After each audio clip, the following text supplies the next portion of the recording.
There's a conversation that happens in offices, coffee shops, and late-night group chats across America and Europe. It sounds casual at first. Someone mentions they're tired. Not physically tired, financially tired. Working for years, getting raises, doing everything right, and still feeling like they're running in place.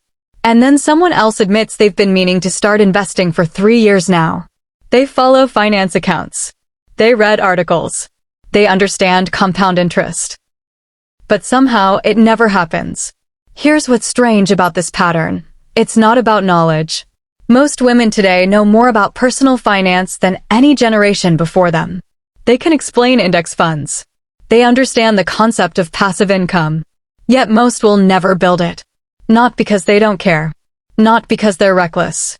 But because there's a structural problem hiding in plain sight. Something about the way modern life is organized that quietly prevents wealth from ever forming. Today, we're going to trace that problem from the beginning. Where it starts, why it persists, and what actually has to change for passive income to shift from concept to reality. Let's start with a salary that sounds comfortable. $65,000 a year. It's not executive-level money, but it's solidly middle class in most American and European cities. Enough to live on. Enough to feel like you should be able to save something. But then reality starts chipping away at that number. Taxes take their share first. Federal, state, Social Security, Medicare. That $65,000 becomes about $48,000 in actual take-home pay. Roughly $4,000 a month hitting your account. Then rent.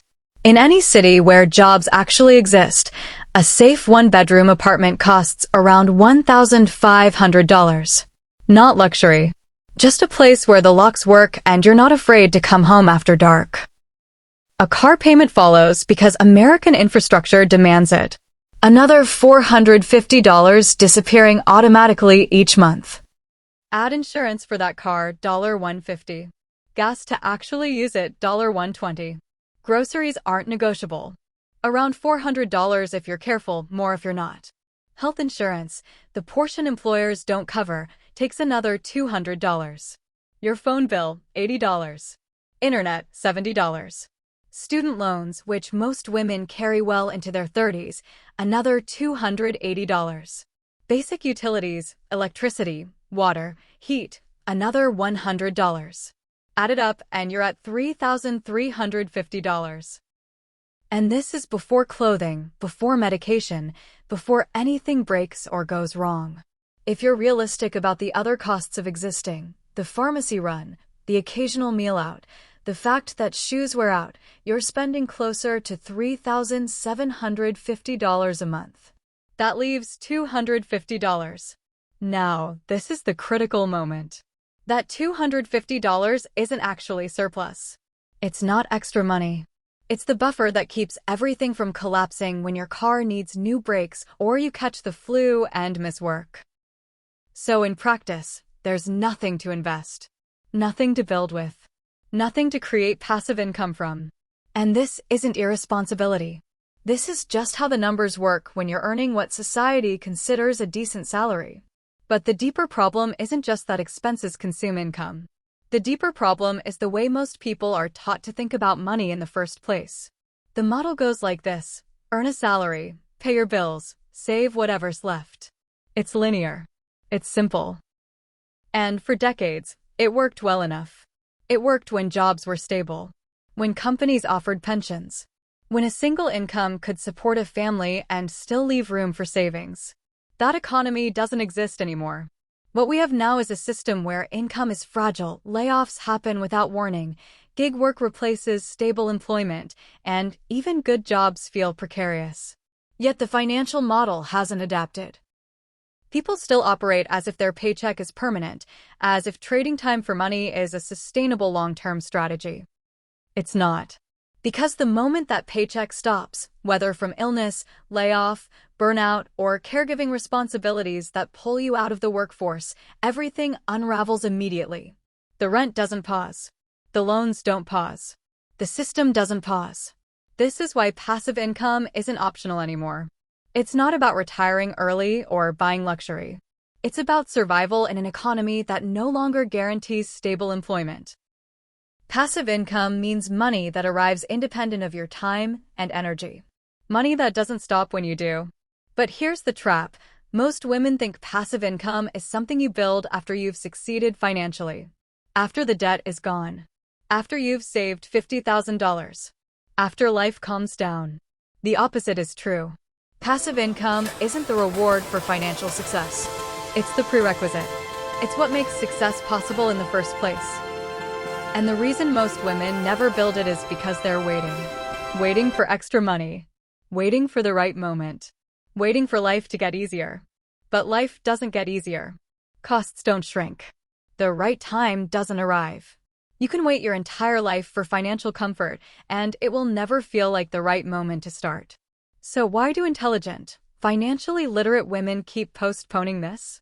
There's a psychological dimension to this that doesn't get talked about enough. Women, on average, approach financial risk differently than men. Not because of capability, but because of conditioning. From an early age, women are taught to prioritize security, stability, and caution. And in many contexts, that's valuable. But when it comes to investing, that same caution becomes a barrier. The thinking becomes, I'll start when I know more. When I have more saved. When I'm absolutely certain. And that caution, left unchecked, turns into paralysis. And paralysis guarantees the very insecurity you're trying to avoid. Then there's the way money gets mentally categorized. Rent money. Food money. Emergency money. Fun money. Each dollar has an assigned purpose. But there's rarely a mental category for wealth-building money. So even when there's money left over, it doesn't feel available for investing. It feels like it belongs to some other necessity. Touching it feels reckless, even when not touching it is the actual risk. And underneath all of this is something even more subtle, an identity barrier.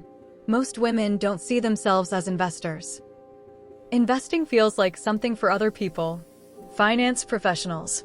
Wealthy families. Men in suits. It doesn't feel like something that belongs to you, even when you intellectually understand it. So even when the opportunity exists, even when the knowledge is there, it doesn't translate into action. Because deep down, there's a quiet belief that this isn't your world to enter. And that belief, more than any lack of money or information, is what keeps passive income out of reach. Let's trace this forward. Imagine staying on this path. Working. Earning a decent salary, maybe even getting raises over time. Saving a little, perhaps $5,000 in an emergency fund, maybe $10,000 with real discipline. But never investing. Never building income that exists separately from your labor. At 40, you're still entirely dependent on your job. Still trading every hour of your time for money. Still unable to take career risks because you can't afford them. At 50, the same pattern holds. Maybe you're burned out. Maybe you're stuck in a role that stopped challenging you years ago, but leaving feels impossible because your survival depends on that paycheck. At 60, the reality becomes unavoidable. Retirement calculations show you're behind. Social Security will cover part of your expenses, but not nearly enough. You'll need to keep working into your late 60s, possibly your 70s. Not because you want to, but because stopping isn't financially viable. Now imagine a different version of the same timeline. Imagine starting not with thousands of dollars, but with $100 a month. Just $100. A brokerage account opened online in 15 minutes. A simple low-cost index fund. Automated so it happens without requiring willpower or memory. $100 a month, growing at an average annual return of 8%, becomes roughly $15,000 in 10 years. $37,000 in 20 years. $75,000 in 30 years. That's not life-changing wealth by itself. But it's a foundation. And more importantly, it's proof of concept. Proof that money can grow without your active involvement. Because once you start, you don't stay at $100. As income increases, so do contributions. As understanding deepens, additional income streams get added. The learning compounds along with the money. The person who starts at 29 with $100 isn't the same person at 40. She's not desperate. She's not trapped in her job. She has options. And options, more than any specific dollar amount, are what financial security actually means. So what do the women who actually reach passive income do differently? They don't wait for extra money. They redefine what extra means in the first place. Investing doesn't happen with leftover money. It happens with first money. It gets treated like rent, non-negotiable, automatic, paid before anything discretionary. Even if it's $50. Even if it's $25. The amount is less important than the pattern. Because the pattern is what rewires how you think about money. They also stop viewing passive income as a finish line and start seeing it as a system. It's not one dramatic moment, the day you quit your job, the day you buy property. It's the accumulation of small, unremarkable decisions repeated consistently over years. Boring decisions. Automated decisions. Decisions that don't feel significant in the moment, but compound into something meaningful over time. They understand that wealth isn't built through one perfect strategy. It's built by layering income sources gradually. Most start with simple index fund investing, not exciting, not glamorous, just reliable compound growth. Then, as knowledge and cash flow increase, they add dividend-paying stocks, real estate, or other income-generating assets. But it starts simple. It starts small. It starts now. And here's the most important shift in perspective. They stop seeing their salary as the foundation of financial security. They see it as fuel. Fuel to build something that outlasts their paycheck. Fuel to construct a system where money works without requiring their time. This is the fundamental reframe. You're not working to cover expenses. You're working to build assets.